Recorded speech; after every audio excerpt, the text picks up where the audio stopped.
the reason why the email protocol is such a good skill is it gives you permission to minimize contact with the other parent until you give yourself the same permission. Say more. What's the distinction between giving myself Because and what following the we've done protocol? is created a structured way of communicating, rules to follow, right? Right. This is how you're going to communicate with your co-parent. Because in the beginning, it's hard to give myself permission to do that on my own without a set of rules in place because my co-parent keeps telling me how wrong I am. My Yes. co-parent keeps telling me that this is bad for the children, that we don't talk every day, Yes. when really there is absolutely no research that says parents must be cooperative for their kids to have long-term success. Hey, this is Diane Dirks. And I'm Rick Voiles. We've been working with co-parents in conflict for more than 2 decades. We've taught classes, written books, counseled parents, empathized, and agonized a few times to help people make sense of their complicated families. We were talking one day, and it occurred to us that helping the most difficult cases comes down to one simple concept. Is one parent willing to let go of the tug-of-war rope, or is it worth it to hold on and fight? So we invite you to take this journey with us each episode as we tackle the questions, should you hold on or let it go? Welcome to Co-Parent Dilemmas, where we give you practical solutions to those impossible co-parents. Hello, Diane. Hello, how are you, Rick? I'm good, Diane. How are you? I'm good. Is it any cooler in Atlanta? Oh, gosh, yes. It's Really? I've been chilly. It is not cool here yet. Oh, my goodness. And it's like, I'm tired. I want to put a sweater on. We have a smaller house than we used to. So I don't have room in my closets for all of my winter and summer stuff. So I have like a little closet in the garage where I take, Yep. And I've already switched out my summer clothes, put my winter clothes in the house, but I've been out to my other closet more than I've been to my indoor closet. I keep getting like summer. Keep getting dressed in the garage. Yeah. So today, to start, as promised, we have another good news story. We need to have some intro music, Rick. Yeah. Can you find some music to introduce this segment? Yeah. Good news. After about 2 years of bad news in the national media, it's time for some good news. So, a few weeks ago, or I don't know, a few months ago, we did a show about AI. Remember that one? Is AI Yes. a narcissist? Remember? I found a story that redeems AI. So there are some redemptive qualities to AI. It's not all bad. So in India, the wildlife capital is Assam State. And the driver of a train there was alerted to the presence of a herd of elephants crossing the tracks ahead. The alert came from a safety system powered by an AI that can identify wildlife and convey that information to trains in the area. The driver and his assistant were able to apply the emergency brake in time to avoid hitting or startling the elephants. East Central Railways there claim their AI system has prevented 800 potential collisions with elephants. Wow, that's a lot of elephants. They plan to install monitoring stations across their entire jurisdiction to make certain that no elephant corridor is without AI-assisted surveillance. Wow. So we're saving elephants now with AI. All right. I guess I didn't know it was a problem. I don't get news from India usually. Right. And that's sad to think that herds of elephants get hurt or killed by trains. Because guess elephants aren't smart enough to know that they shouldn't cross a train track. Well, I would imagine for most of the day, there's nothing coming. So unless they know this schedule. I know. How can we alert the elephant? Anyway, we can't rely on the elephants to stay off the track. So AI is alerting the trains the elephants are crossing. Anyway, I thought that was a cute story. That is cute. Yep. So today, this is part 2 in our 3-part series about critical skills and why they matter. Last episode, we talked about why it's important for parents to listen to their children and validate their feelings and use their thinking to help them develop values. Mm-hmm. So today I want to talk more about the co-parenting relationship. And I want to focus in on the email protocol. And Right. if you've been listening to us at all, you've probably heard us talking about it. If you haven't, the email protocol is something that Rick and I teach co-parents to do, where you only email one another, and it's a once a week process. So throughout the week, you try to stay out of each other's business. It's a tool to use when you're doing the parallel parenting style of co-parenting. And you pick a night, let's say Sunday night, you email your co-parent by a certain time, let's say 9 p.m. And the other parent responds within a day. And then you respond if that other parent has any questions, and then you close it up. Yep. No more emails. It shouldn't take more than 2 days to be in an email communication with your co-parent, and then you move on. And the importance of that is to allow you to get your life back. Because the last thing that people really want is to go through a very messy divorce with a high conflict co-parent and then have to continue to deal with the high conflict that got you there to begin with. Right. So I would venture to say all judges and people working in this field would agree that continuing conflict after a divorce is not a good idea, especially for the children, but it's not a good idea for either parent either. That you deserve the right to move on with your life, but because you have children, there has to be some mechanism by which you share information. Yep. And the email protocol is a very structured way to do that. And some people love structure, Rick. Other people hate structure. Yes. Some people love structure, but they have trouble sticking to it, right? Sure. Some people feel controlled or contained when it's too structured. But when you and I have done this in parenting coordination, even the resistant person typically begins to see the value in it, right. Even if they have a hard time admitting it at first. Yeah, right? Absolutely. Yep. And how do we know when it's working? What do we see? What's the evidence that the structured email protocol is actually working? Well, it first is the way the email protocol is structured. We start to see FYIs none and our R's none.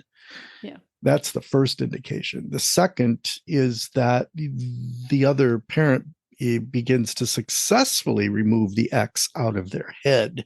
Mm-hmm. So they're not thinking about, oh, what's the next thing that's coming, or what do I have to do now, or what are they going to say to this? Yeah. Because for 5 days, you can evict that person from your brain. Yes.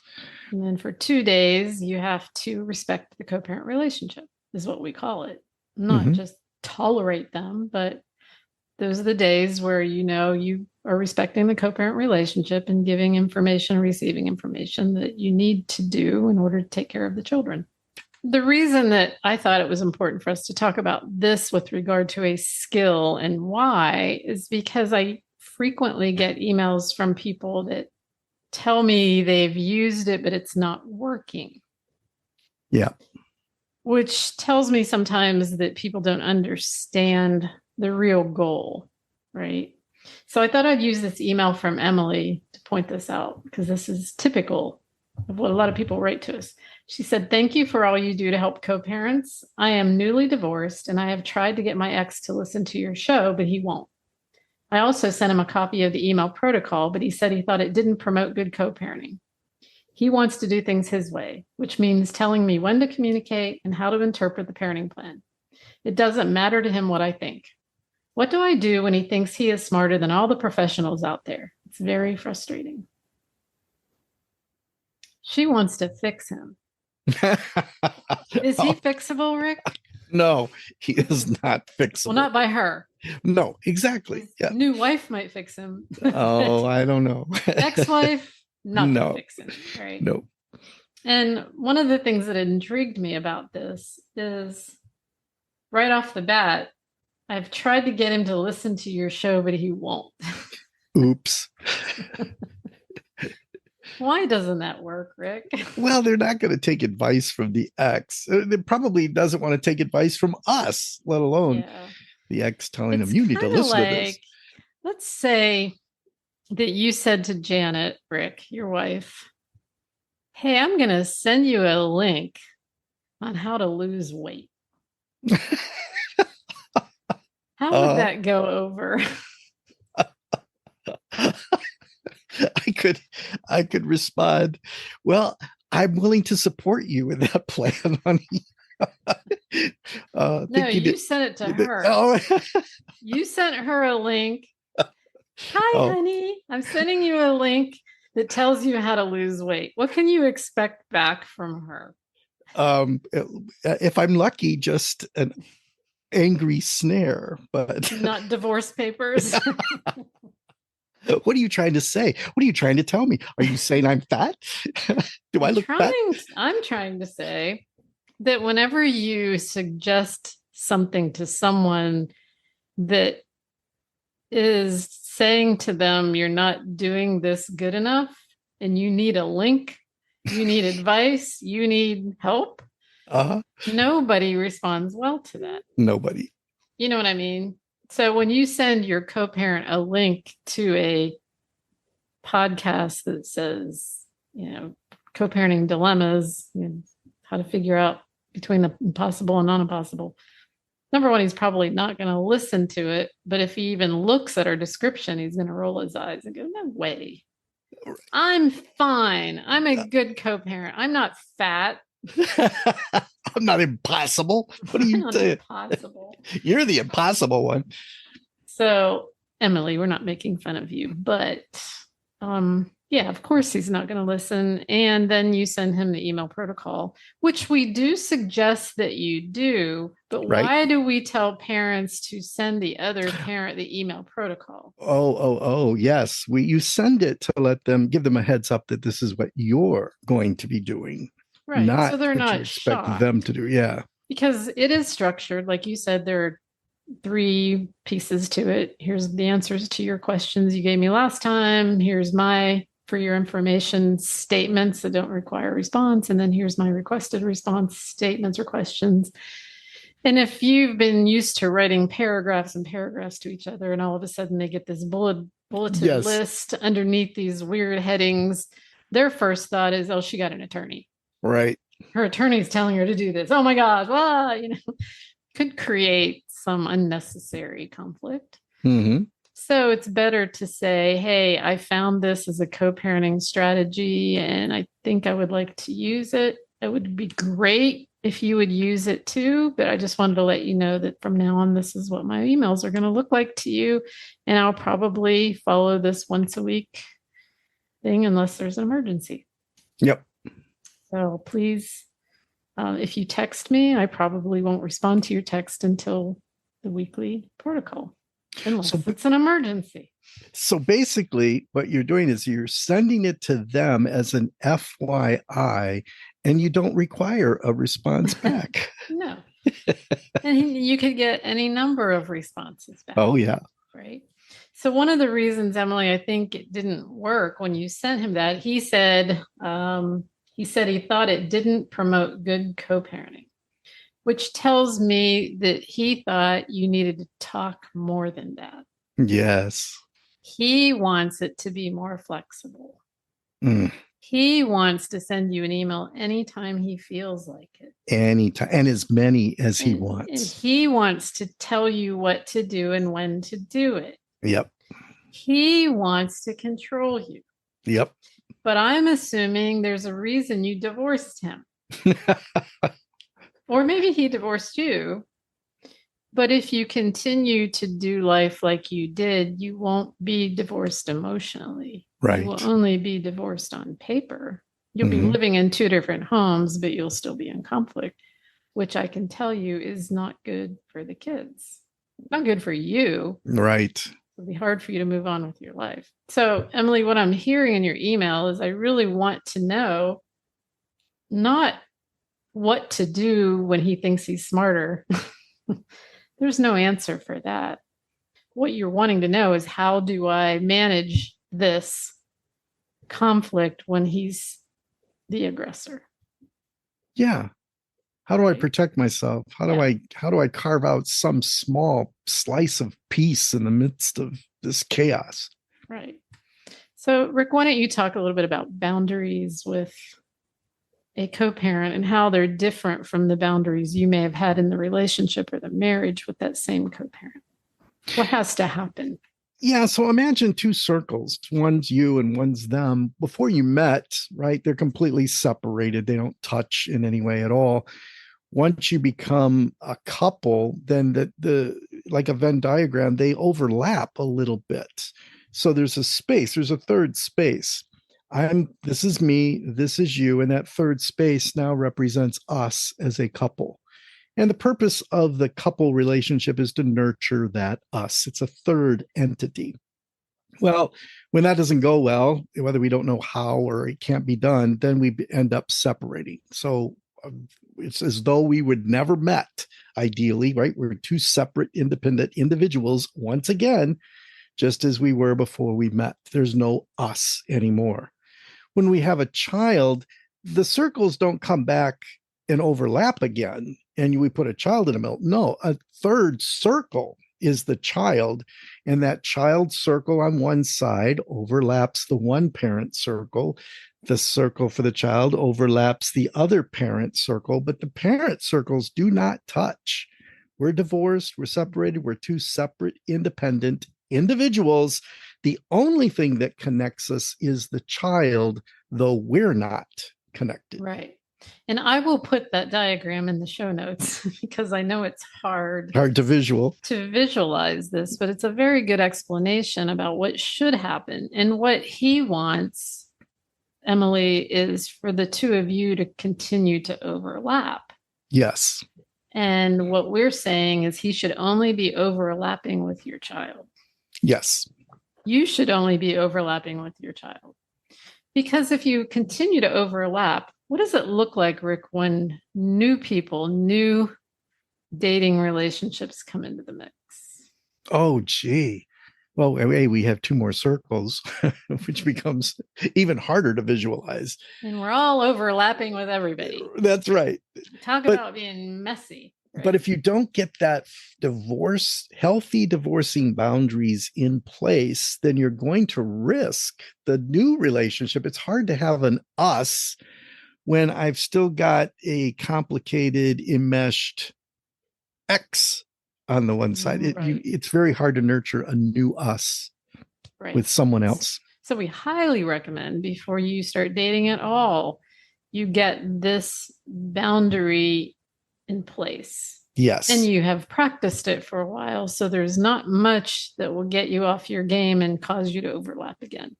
Right. Because it will cause a future relationship a lot of problems.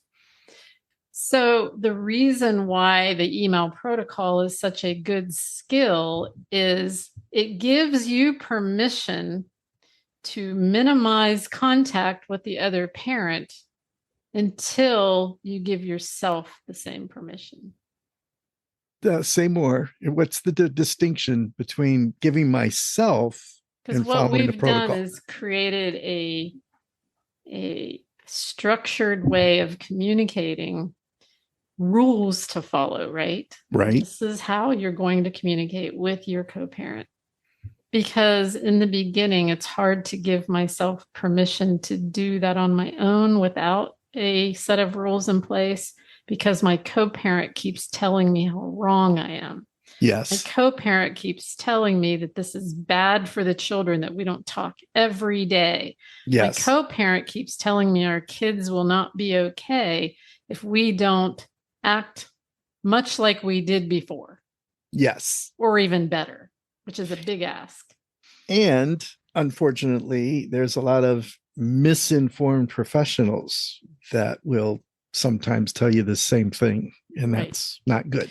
When really there is absolutely no research, and hear me say this, even you professionals out there is no research that says parents must be cooperative for their kids to have long-term success. Amen. The research supports that you can successfully execute a parallel parenting style and that your kids can do just as well long term as those kids who have cooperative co-parents. So to say it in another way, it is possible to raise healthy kids without an us involved. Right. What the research does tell us is that all kids need consistent interaction with both of their parents. Yes. But no two parents are exactly alike. So the research can't tell us how much time with each parent and which parent that should be and what that time should look like, because that's all of the messy variables, right?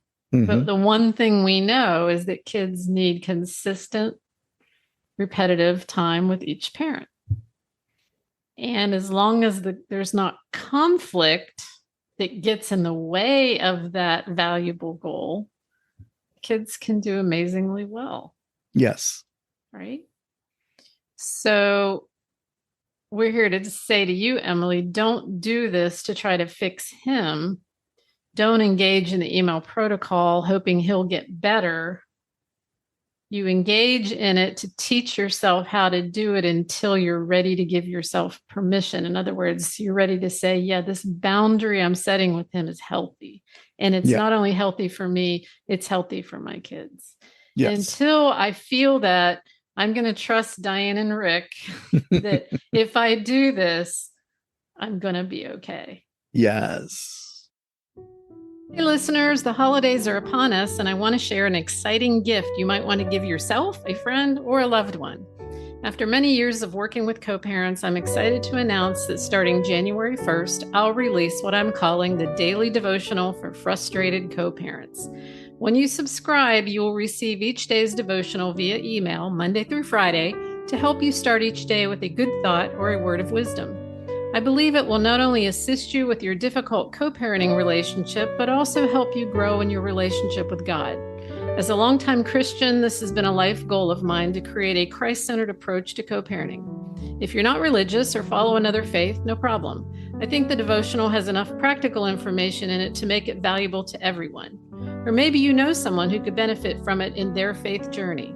To get started, follow the link in the show notes to get on my subscriber list. Then, closer to January 1, you'll receive information on how to subscribe to the devotional or start a free trial to see how you like it. My faith has kept me strong through the most difficult times, and I hope this devotional will help you in the same way.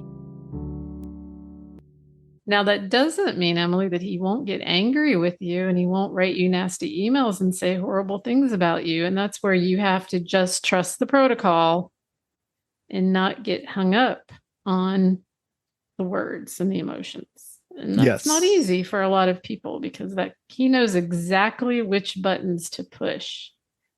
And for a lot of women, if you push the mother button,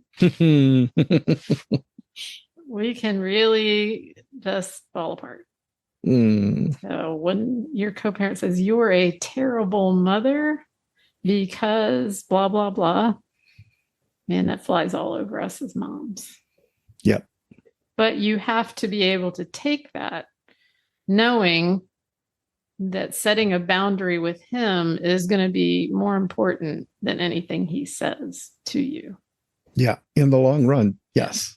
So you said in your email, what do I do when he thinks he is smarter than all the professionals? What I want you to do with that is tell yourself that he only thinks he is, but he's definitely not. Right? Right. He thinks he is, and he reacts as if he is, but he's not. Mm-mm. Because I'm assuming maybe he's been divorced before, but if he's not, this is his first time doing this too. What could he possibly know? Correct. Right? And you know what? That's why he won't listen to our podcast, because then he would know that in the midst of our podcast, he's not the smartest person. That's very difficult for some people. Not feel like they're always smarter than everybody else in the world. That's right. And Emily, you don't want to surround yourself with any more people like that. Please don't. Please don't. Yeah. So giving yourself permission requires you to finally believe that I can set this boundary and I can do it kindly and honestly and respectfully. And it doesn't matter how he responds. And I want you to take that to other relationships in your life, because something tells me that you've been wound up with him for long enough that you're not really you anymore, because that's what happens. Yeah. You've internalized his values somehow instead of holding on to your own. So you should always be able to express something, your opinion, honestly, respectfully, and kindly, and get that in return if the other person is a healthy person. Mm-hmm. If they're not a healthy person and they can't respond in kind, and they're not your mother, your brother, or your child, yeah, then good riddance, right? Yeah. I don't need you as a friend. I don't need you as a spouse, dating partner. Yeah. I don't need. Oh my gosh. But, what I'm saying is gauge your relationships by whether or not the other person allows you that freedom to be you and to express yourself, as long as you're doing it kindly and respectfully. Then what else is there, Rick?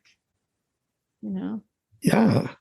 Because if you listen to him, Emily, I'm afraid that you're going to think that's just what you do, and you're going to trade the frying pan for the fire in the next relationship.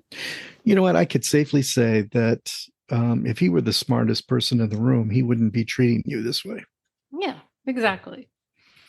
And she knows that he's not, but yet her whole email tells me it still really matters what he thinks. Yeah. She wants us to help her change his thinking.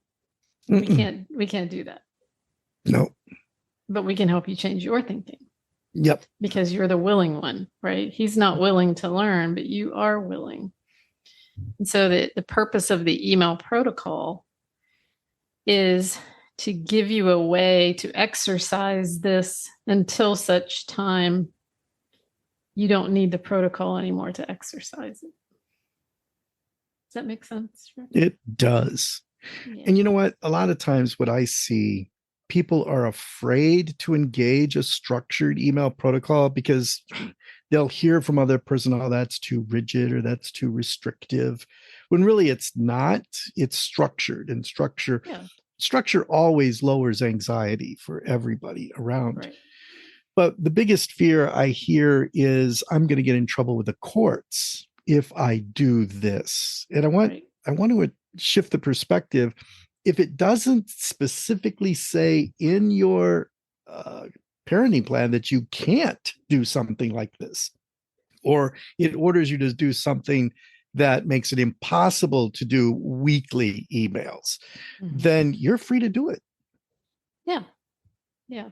So sometimes, and Rick, you talked about this before, you've seen in some parenting plans, which I think is just asinine, to put in a parenting plan that you're required to respond to the other parent's communication within a certain period of time, like 24 hours. Oh, yes. Oh, You've seen that. It's insane. Yes, I've seen that recently. Yeah. And I think where that comes from is that a parent has complained to the court or in their motion for contempt or whatever, saying that they have communicated with their co-parent many, many times, and their co-parent refuses to communicate back. Yeah. So then maybe a judge gets frustrated, or the attorney gets frustrated and says, okay, we're going to require that person that every time you send them an email, they have to send you something back within 24 hours. They're not thinking about the crazy co-parent.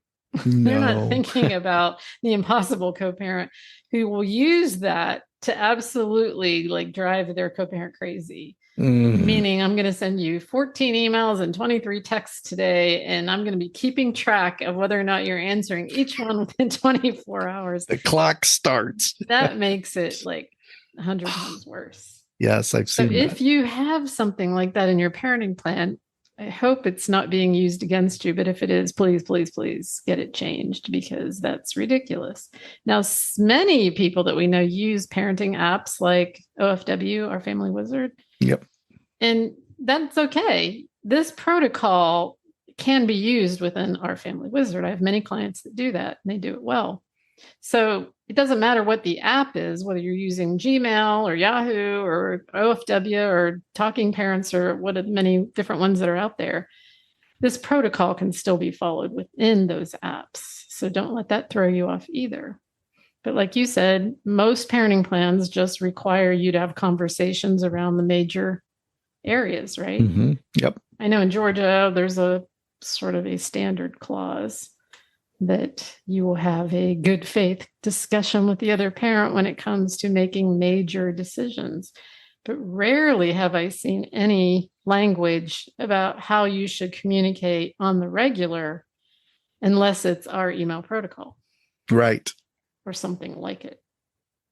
So most of the time, the courts will either say nothing at all about it, or they'll approve a structured email protocol. And ours isn't the only one out there. I mean, there are many types of it, but regardless of whatever one you choose or like, the structure is important for you to get a sense of peace. Yeah. Yeah. The email protocol is for you. It's not for the other parent. And one of the reasons someone like Emily might not get the peace from it herself is because it doesn't shut him down. Mm-hmm. And when it doesn't shut him down, it doesn't shut her down. Oh, yeah. You know what I mean? Yep, I do. So when you start using the protocol and the other parent resists and complains and harasses, and I'm not doing this, and you can't make me, and I'm going to call my attorney, you have to commit to not responding to that unless you say, thank you for your opinion. I'll respond to this in my Sunday night email. Right. Yes. Because you have to get committed. If you then respond to the other parent just because they respond or complain to you, it's like telling a child, if you do this, I'm going to take away your phone. And then they do this and you don't take away their phone. What do you teach the child? Oh, dad doesn't follow what they say. I don't have to follow them. She doesn't mean it. Right. So if you tell your other parent you're going to follow this protocol, don't do that unless you're committed to following the protocol.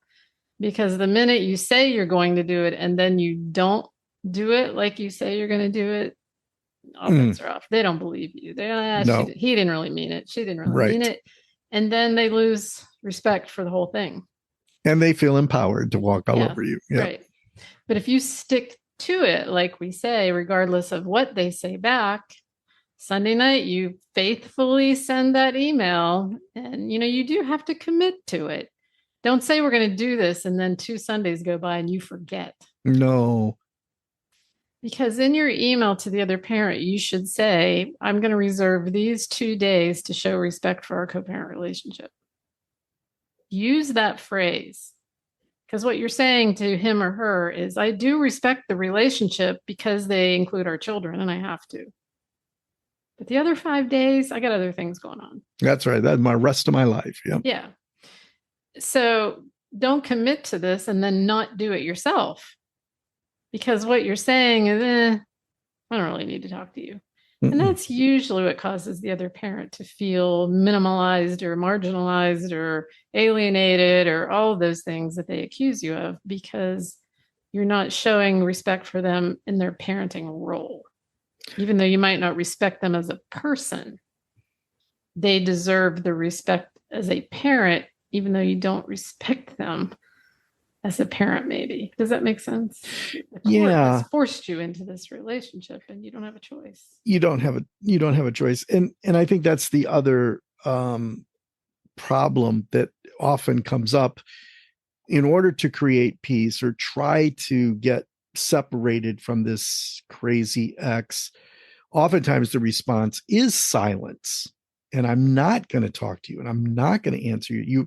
There are crazy emails and there are too many of them. And judges in courts, they hate the silence because it doesn't respect the co-parent relationship. Right.